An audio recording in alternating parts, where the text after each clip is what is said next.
The Pistons are the basketball champions of the world. Detroit, it's time. It's playoff time, Detroit. Let's go to work.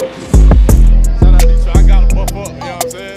Detroit, I'm all the way in. Detroit Pistons, I'm all the way in. Let's do it. What's up, Pistons fans? Welcome to another episode of the Buffs On Podcast. We are the best POD in the 313. We got a 5-stack today. We got your usual 4 suspects, me, Connie, Gabe, and Valley. And we got Michael from Pistons Lead. He's back. It's been a little while, but he's back. Michael, thank you for coming back on the show today. We got a lot to go on. The Pistons coming off of a recent skid, but it looks like they have kind of steadied the ship a little bit, maybe. We got some things to talk about. Marcus Sasser, spacing, Asar Thompson's absence, but I want to start off by talking about the guy who I think should be the MVP, Cade Cunningham. We've been saying it all season. He's been playing absolutely amazing. Connie, I want to pass it over to you first. What have you seen from Cade as of late? And it's not just about the scoring, is it? No, it's almost like he's really relaxed on the scoring. And against these, I mean, we say we've bounced back a little bit. We have been, these last couple of games have begun against the dregs of the NBA. Well, they are handling business, but I mean, we're playing the Sixers, the Grizzlies, the who's the first, the Nets. The net twice, yeah. But we talked last pod about how like the Pistons can't play like they're too cool. Because the moment they play like they're too cool, the energy falls off, and things don't go well. That counts for everybody but Cade Cunningham. Cade can play. Cade these past games he's had the air of the guy in a pickup game that's like a couple years older than everybody else, and is like not going all out, but is still like very much the dominant force in the game, like the older brother messing around with little brothers, and he's doing it just again like so not nonchalantly. That it is ending up in these like 15 assist games rather than like huge scoring outcomes, and I'm absolutely loving it. He's just like spoon feeding guys from on the team, especially Duran. Duran's eating off of this right now. Yeah, He is, and JD would not be where he is without Cade Cunningham. Michael, I will get to you in a second. I want to give you a chance to talk a little bit about Cade first, though. Yeah, Connie, I texted in the chat playing with as the local big versus guys who are like 6 inches taller than. That's exactly how Cade was just lobbing the ball up. JD just standing there, moving everybody else out of the way. He's been exceptional against these quote unquote weaker competition guys.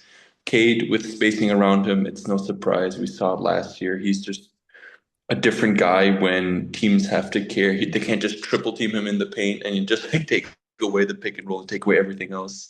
So I personally really like to see Duncan and Sasser out there with him because it means teams have to give him room to operate. And like you said, Connie, he is just a smooth operator. He's too cool to if he's on an island, it's over. So I'm really a fan of spacing. Maybe we'll get into that more later with a certain guy not playing these games who kind of takes away from the spacing. Michael, anything to add on Cade here these past games? it seems like he don't care about scoring right now. To me, like he just let it go. He maybe he's trying to get everybody going. It is like we're under the last 20 games, I think now. So he's just trying to get everybody going. I'm sure get Kevin going, Kevin Herter, and pretty much just I guess assimilate Sasser into the unit too, into the rotation because I don't know. With Sasser starting, it's been like you said. I mean, it's more spacing on the floor. You know what I mean? And not having a SAR right now, it kind of shows. You know what I mean? Like, do we need more spacing with the starting unit with K to start games, and then bring the wing defenders in? You know what I mean? And then we can have a real true 9 to 5. You know what I mean? Asar and Ron Holland playing together for real, like playing minutes together for real. So, and then alongside Isaiah Stewart. So it's been real interesting, but just K just looks comfortable. Like Yeah, whatever here. Oop, darn. Yep, here, Duncan, yep. It's like just casual. Like you said, you out there playing like somebody that's a little bit older than everybody and just that was funny Speaking of without a care. casual, Yeah, like that one hand like heave at the end of the shot clock, man, you're Yeah. just yeah, nothing but net. without a care. Just yeah, money. He was in no rush to get that shot off at the end of that quarter. Like I have no idea what his plan was, but it didn't really work out, but it worked out. Right. Um, but yeah, Cade's been phenomenal. Where was I gonna Have you go with guys this? noticed the thing he's added to his bag recently? I know Valley noticed when we were watching. The The little behind the pullback back. dribble. Oh, The the behind the Oh, behind back. behind the the Yeah. back. back, bro. He's been busting up behind the backs. He had one to Dern for a huge dunk. He had one the last game where he went behind the Stu back, also. but it was a fake behind the back pass and then a kick up to Tobias for a dunk. It's Mm-hmm. another thing that you only really add when you are like in real control of In what's going on, using it not only as a pass but as a counter. Right. in the same Yeah. game, he came off the screen and did a little Chris Paul dribble. I don't know if you noticed that, like where you kind of Yeah. fake the bounce pass, but you spin it back into your way. He You can did tip just with Stu, right? and he did one with Stu behind the back as well. He's just been in a groove. I Either was just the sham god. yeah, And it's yeah, just Almost. it's two. really There's two it's particular all those passes. things. I just been hearing you guys, talk about Cade, and I just want to note. I mean, everything you said is on the money. I think it's one thing to be like a great playmaker and read Mm-hmm. offenses, but to be a good passer is another thing, and he's he's Mm-hmm. the epitome of both of them. The alley-oop pass to Jalen Duren against Memphis last time out, where he's kind of doubled along the elbow. It was almost an offensive basket interference. That's how good of a pass it was. Yeah. Incredible alley-oop. And then also I want to note one specific pass in the first half he hit to Marcus Sasser in the opposite corner. Just with the spacing, you can just see how much better everything is. It's really interesting with Javante Green in there. Yeah. But the spacing is just really promoted his playmaking ability. So let's move on to that spacing part. Marcus Sasser starting the game going 4 for 8. Duncan Robinson doing absurd things. I think he was 5 for 7. Has Marcus Sasser earned a spot in the rotation moving towards the playoffs? Michael, I hand it off to you first. Um, if Karis LeVert is supposed to get rotation minutes, yes. Fair. Please take Karis LeVert minutes up out of here. He's emergency backup. You know what I mean? Like just go chill. Shout out to him. I was happy he got traded. Was it from Brooklyn to Cleveland when he did? They found, cancer. They took care of it. I was happy about that for him because he went to school here and whatnot, play for us. But as far as being a Piston, nah, man, I'm gonna need you to just sit down and just relax. But Marcus Sasser minutes, yes, because he's a microwave. You know what I mean? Like he Mm-hmm. gets buckets like when you least expect it. He has a step back, which has been impressive. And he's very confident. He isn't scared to shoot the ball. He isn't scared to do his thing. So we need people that are going to be ready come playoff time instead of, Karis LeVert, dribble, dribble, dribble, dribble, dribble. Sasser is like attack, attack, attack. You know what I mean? So, and then he helps with Cade on the floor. He plays really scrappy on defense too. I don't know if people really like it Mm-hmm. because they'll say he's undersized, whatnot, but I just feel like he stays in front of his man and he gets after the ball. He makes them uncomfortable. So Sasser minutes in the playoffs for me, yes, yes. Absolutely. I'm on board with that one. Valley, I kick it over to you now. Your thoughts on Marcus Sasser playoff minutes? First off, I think you could not be more on the money with the Karis LeVert situation. What was he, a minus 16, shooting 2 for 10 in the blowout Hmm. win? That's fine. Impressive. One of those was the breakaway dunk too. But yeah, I think Sasser just provides a certain pop, a certain spark that nobody else on this roster really provides. I think like pecking order wise, Danis was kind of ahead of him for a while. But when you Yeah. look at the style of play between Danis and Marcus Sasser, it's opposite in terms of how they go about their business. And where I kind of give Sasser even the edge, not only over Karras, but also over Danis, is kind of on defense. I see Danis, we've talked about it last pod, kind of get targeted defensively now that he's on the scouting reports. Sasser's just, he's undersized. He's listed at 6'1". I'd be surprised, but he is just so handsy. He is such a dog. He really does not get exposed for his lack of defense.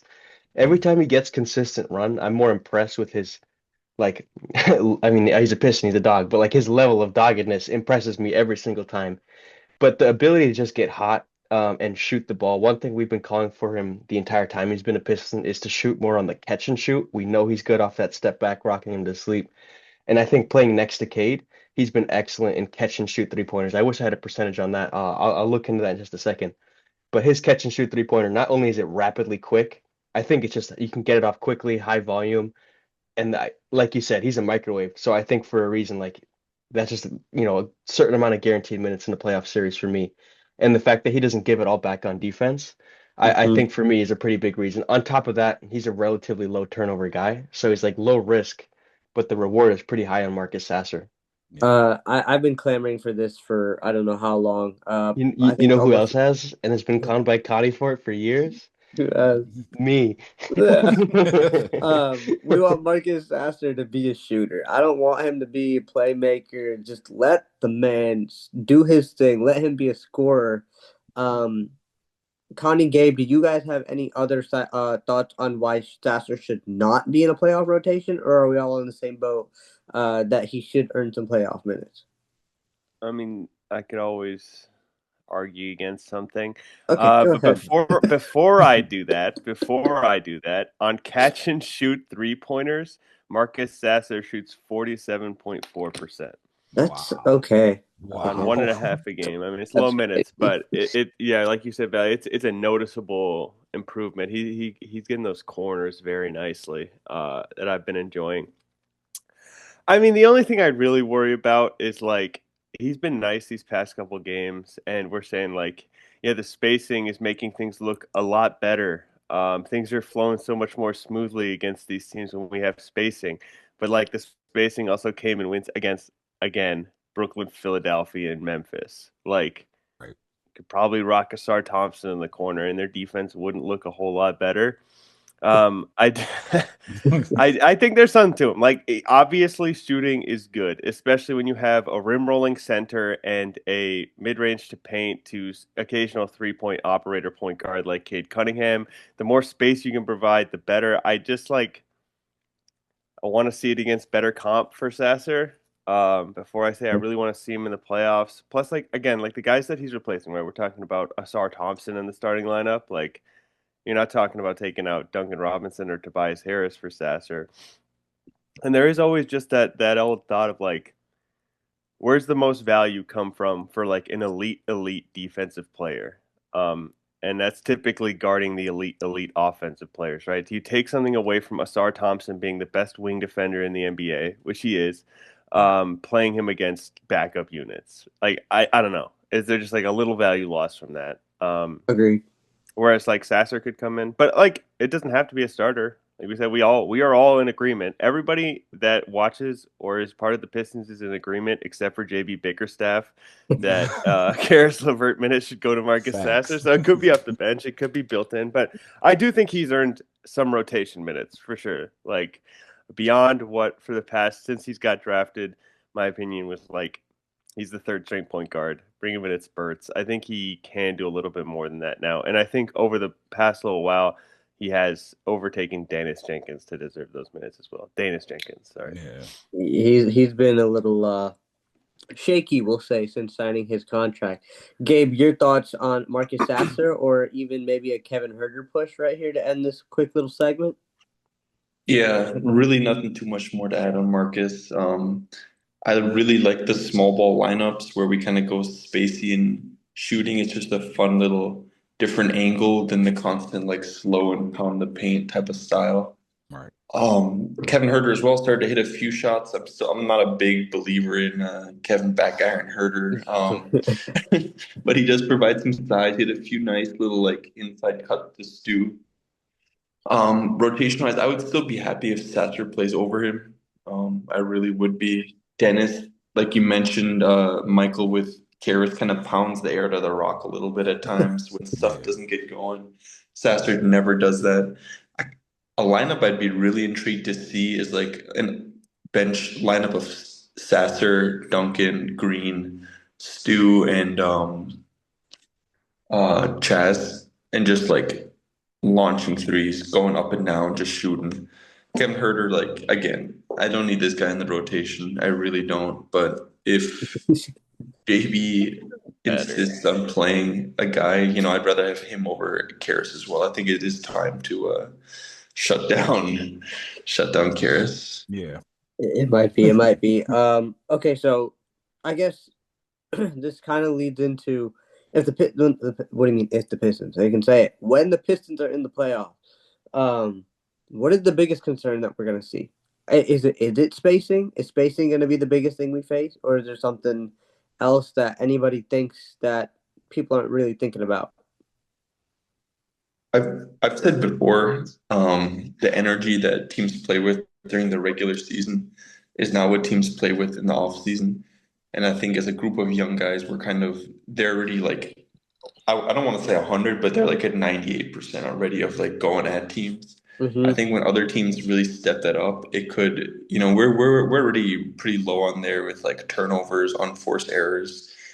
I think that could kind of get pushed over the edge if our offense isn't clicking.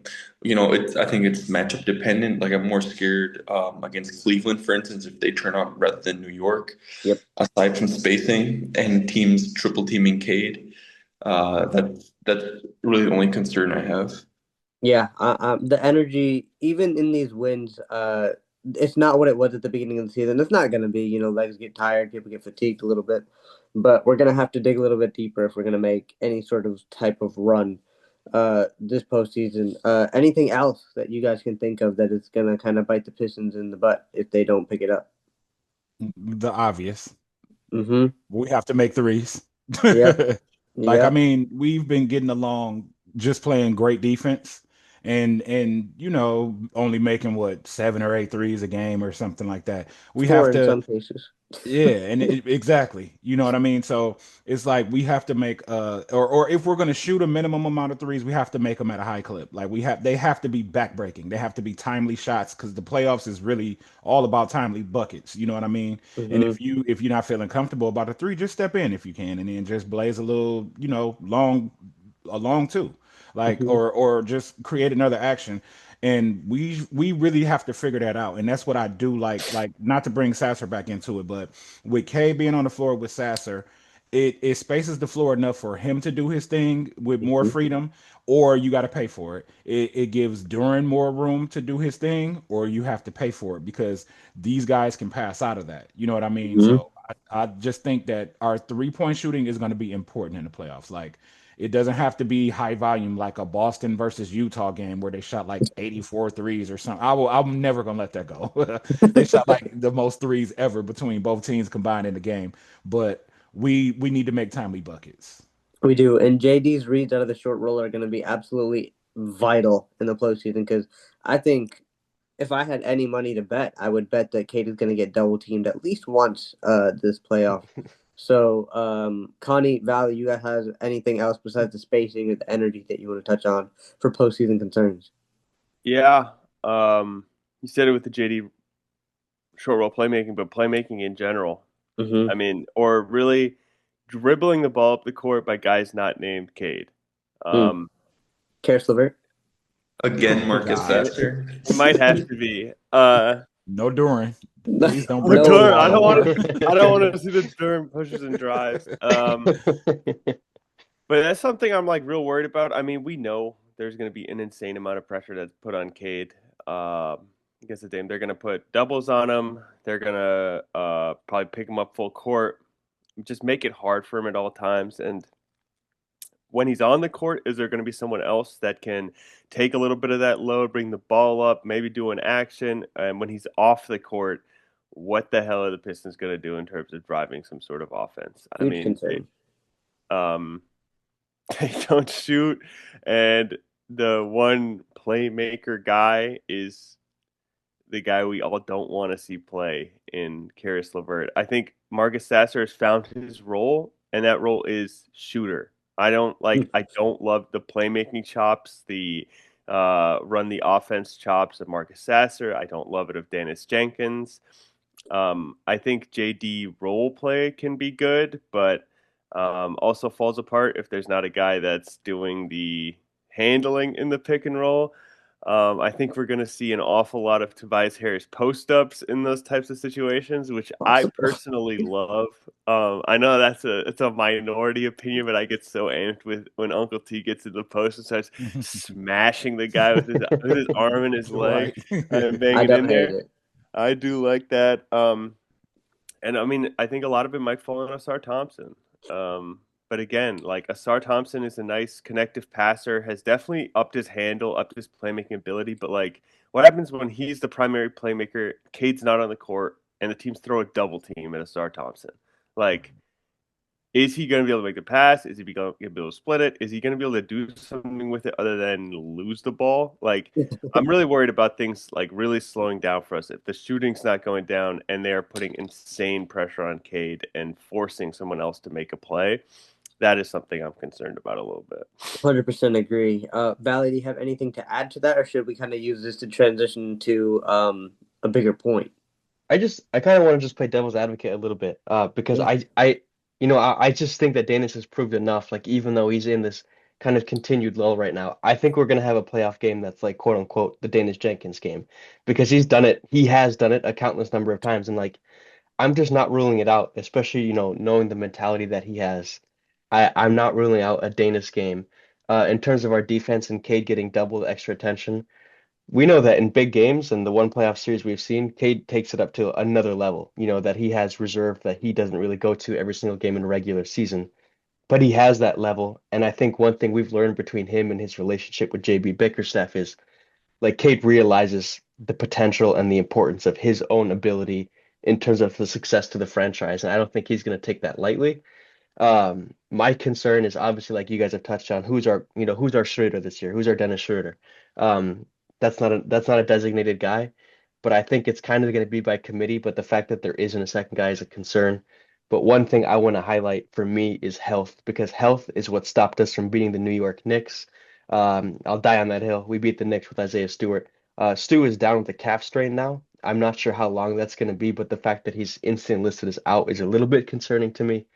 So if this team is healthy and we can get a full-on run, I think that's almost the biggest concern, because I think, yeah, there's concerns with spacing, with ball handling, but those are concerns that can be addressed in the future. And this current roster has gotten the right, give it a real run. And I would just be really sad to not get a real run out of it in terms of our health, already having lost Jaden Ivey and part of the core. So I would just really hope for a successfully healthy postseason. Yeah, it would be nice to see for sure.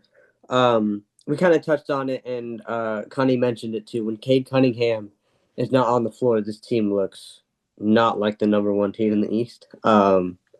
So kind of looking a little bit more into the future, past the playoffs, this offseason. The Pistons have to make a move. I don't think anyone here is thinking that this team is a complete product as is right now. We have maybe some more room for improvement.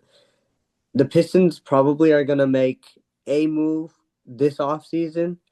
And if they do want to make a splash, what is the best trade package that we can offer? We kicked this idea around in the group chat a little bit. So, Michael, I want to hand it off to you first.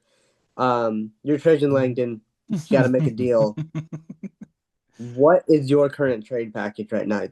Your A+ trade package. Did you guys see my crazy post I made yesterday? I don't think so. I tweeted and I got attacked like hell from Pistons fans. I said Franz Wagner, and everybody started going at me, including Magic fans. I guess his name popped up on a little search or something, because they started coming at me, and some of them actually followed me, but that's probably like too far out. I didn't know he was their franchise guy, but I don't want to give up too much. We just need another connective piece. This team doesn't. I know everybody's like number two, number two, number two. I mean, it can be Duran. You know what I mean? An inside out game is always good. Like, if you got Cade, you got Duran, you have pretty much what you need. You have a big that can produce. You have Cade, who's a productive point guard. He's to the point where, oh, I'll just drop 8 and get 15, 13, however many assists, and make sure you guys get going. And the Pistons, when we have won championships, have been thorough. You know what I mean? Like, top to bottom, including the rotational pieces that come in the playoffs. So since Lauri Markkanen is off the table, more than likely, I would say we probably need another primary like playmaker. You know what I mean? Mm-hmm. Because Dennis is what he is, and he can keep that role. And it doesn't have to be that we have another point guard. You know what I mean? Like we can get a shooting guard, small forward, power forward that can actually play make a little bit. Like Tobias is pretty good too. You know what I mean? Like as far as just being a connective passer, like you said, Arsarias. But we need another player that's really kind of 3 and D, and has some playmaking chops about him. And that player might. I mean, if I wanted to make a splash, it would be John Morant, just to say a trade. Oh, Oh, Okay. interesting. Interesting. But if I just wanted to get like a connective piece, it would be like I wish there was another OG Anunoby out there. there is. His name is Ron Holland. Yeah, I mean, for the most part, like it is, and Got a and different name in mind. But hopefully yeah. hopefully Fred Vincent Really? gets his shooting kicking in. But I'm just scanning the league in my head. I'm just thinking like who has something. I would say honestly, I did want from the Sacramento Kings Keegan Murray. I did want Keegan Murray because he has that shooting that we want at the four. Because we give Tobias a lot of those 3 pointers, and sometimes he's Hmm. making them, sometimes he's not. If we Yeah. have Keegan, or even his brother in Portland, just another connective piece, just to make it, where it's kind of thorough. And then we got somebody sitting on the bench. You know what I mean? He Bobby? doesn't have the playmaking. No, Chaz Lanier, Chaz, yeah. and is he hasn't gotten a minute, so he's not ready for like a playoff atmosphere, I don't think. But Mm-mm. someone like Keegan Murray. That's who I would target. That fits our timeline. That fits like our cap situation where we still will have some flexibility after we get our extensions done. And yeah, that's my pick. Those are my choices. Love to hear it. Connie, who is that other person you have that is like the other OG Anunoby in the league? Well, he's the supercharged OG Anunoby, 2 times Final MVP Kawhi Leonard. Ooh. That's what I said too. Yeah, who said He in the would group rather chat? retire than come to Well, Detroit. you don't know that. He might be forced into it, man. He's about to be in the aspiration deal. We don't know what kind of punishment's going to come down, but purely from a basketball fit, he is the perfect guy. I mean, he is just Hard to Tobias disagree. Harris version 10 years down the line. Like the ultimate Tobias Harris, someone who you're going to throw that post up to, and it's not going to be like, oh, we got to go to a Tobias Harris post up. It's going to be like, oh boy, we get to go to a Kawhi Leonard post up. Watch him put up 42 points and miss 2 shots all game. He's still playing defense at an elite level. Kawhi Leonard, I hope is first team All NBA this year. He is, in my eyes, a top 5 player in the NBA right now. I think his reputation goes down. He's playing. He's not that injured. He is just the prototype of what we need on this team, from a defensive side, from a size, from a positionally, and from the like you said, the opportunity to do something, be a playmaker, be a ball handler. Besides that, Trey Murphy, I mean, is just like the go-to name, Mhm. like the 3 and D guy, and then. Somebody else I want to look at, depending on how the Mavs want to do things, is Kyrie Irving, Yep. who's I proven wish. he can play next to big playmakers. But yeah, it all goes down to if the Mavs are still going to be doo-doo next year, which I don't think they want to be because they don't have their pick.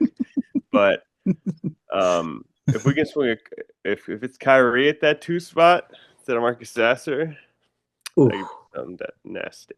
Yeah. We're running a little short on time here, so I'm just gonna throw this question out there. I know we kicked it around in the group chat a little bit, so Michael, I kind of want to get your input on this too. Are you willing to trade Ron Holland? Explain some of the context behind it, kind of like explain your reasoning as to Okay, why all right. why So I I'm brought this opposed up. and you have the idea for. I brought this Right. up. To me, there are 4 untouchables on the team. Those are Cade, Duran, Asar, and Stu. That's just for me. And so Yeah. I think the next guy down is Ron Holland. And Ron Holland is also the piece that will get something. So, like, you can trade out Marcus Sasser, sure, but I don't think other teams are like, oh, Marcus Sasser, let's go give up an asset for that. So, of the guys that could actually get assets, I think on this team, Ron Holland is like the first cut, the first guy that I would be willing to trade. It depends on what's coming back. Is something of real true impact and value coming back? I Yeah. mean, it would. Yeah, And it would have to. theoretically, it is, yeah. I don't want Big Ron mad at me. I mean, I love Ron Holland. I don't want his pops mad at me. Like I We should love Ron say, Holland, yeah, bro. his dad has reposted our stuff a little bit. Little bit, yeah. Yeah. We're not trying to get no hate here. So Yeah, like man, I mean, right now, I don't know, because then it's like if Asar goes down, like he just went down, and we don't have Ron Holland, then what? hmm hmm So I mean, yes, if it's somebody that's coming back, like a Kawhi, I guess, or something like that. But right now, no, because he's not what he's going to be, and I think that he will feel what the organization, I should say, wanted Jaden Ivey to be. He will be yeah, that. yeah, fair assessment. So as of right now, I can't. I just cannot give up on Yeah, Ron Holland at this very moment. It's not even giving up on him. I don't think I can get rid of him. right. It's just he's too valuable. I mean, there's so many games where he just comes in and makes a difference. For the longest time, he was like number 2 in the league in steals, and that was just coming off the bench. Hmm. Um, I don't I see your point, Connie. We may need to make a splash. We may need to make a big acquisition, and Ron Holland is the leading candidate to get that. But I just can't at the moment, and I know it's gonna be a big topic of conversation this offseason. So, Gabe, I want to give you a chance to pitch in a little bit here. Your thoughts on Ron Holland and if you'd be willing to trade him. Maybe for Kawhi Leonard, but I think that's about where the Right. list ends. That's it. Like, yeah, like he is, like you mentioned, Michael. Like what Ivy wasn't is Ron's a smart player and he knows how to like really impact winning basketball, even while he's not necessarily that good at like offensively playing basketball.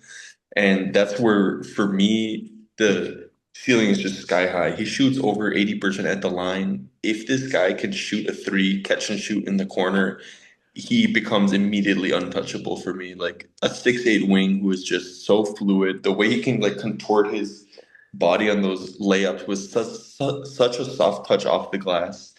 I really think he has the touch to be a shooter. His release is just really low. It's an ugly release kind of, but it's fluid and smooth. And he's 20 years old. I He's know a got lot of guys that will improve. And so for me, he's almost above Asar on like how much I believe them to impact offense. Like long term, I see him as like a really like top level wing in the NBA. And of course, this is like top level. He could just be where he is and kind of turn into a Stanley Johnson. But I just think he has too much fluidity and smarts in his game where I'm not going to give up on him. And I think we should extend him as soon as we can rather than play out and do the old JD bet because we're going to end up paying a lot of money, I think. Very fair. I know we're a little low on time here. Is there anything else you guys want to touch on before we get out of here today? I'll just add, he said that Ron is 20. Kawhi was trash on offense when he first got into the league. You know what I mean? So, Exactly. I mean, we mess around and have another Kawhi on our hands already. Can we get So is Greg Michael Kidd Popovich? Gilchrist. And then 5 years later, Michael Oh Kidd my Gilchrist is God. still bad at offense. Yeah, but he doesn't shoot like Talk that. about this. I want to say just because Kawhi, like you know the names of the guys that develop 3-pointers. You don't know the names of the guys that didn't develop 3-pointers and are not in the league. Like I'm like We can also though like there's a got correlation. an ugly jumper. He does have an ugly jumper. I'm still waiting. I'm still patiently waiting for this well-known Fred Vincent effect to hit the Yeah, me too. Pistons. Me too. Me too. It's Yeah, it's aren't we it's all? It's a Cade hoax. has it. Cade has it already. Cade Cade's has got it, and it's been coming Cade on has in the it. right time too. He's been starting to really hit it at the right time. Ron Holland, I'm excited for the month of March in a similar breath of like similar situation as Kevin Huerter, where he can just get opportunity. How about Yeah. his last 3 games, 16, 15, 12 points. 3 straight games for double digits. I would like to know how many times that's happened in Ron Holland's career. No reason he shouldn't get 20 plus minutes tonight and do the same thing tonight again. And same goes for the back to back against Washington. But the 82% free throw from Ron Holland gives me hope that he can extend that to the 3-point line. And the fact that his confidence doesn't seem to wane after shooting 1 for 4 and not being guarded throughout every single game of the season. He is only shooting 22.4% from deep on the season. Oh, After we I thought we love had it. some hope over the summer in the summer league, but I don't think his jumper's that pretty, but it's the willingness to shoot it. It seems fixable, like it mechanically compared to Asar Thompson's jumper. I don't even want to get going on that. But I feel like there's just more of an avenue for Ron, and my key point during our conversation about this on text was his incredible ability to get to the basket. You know, like such creative footwork.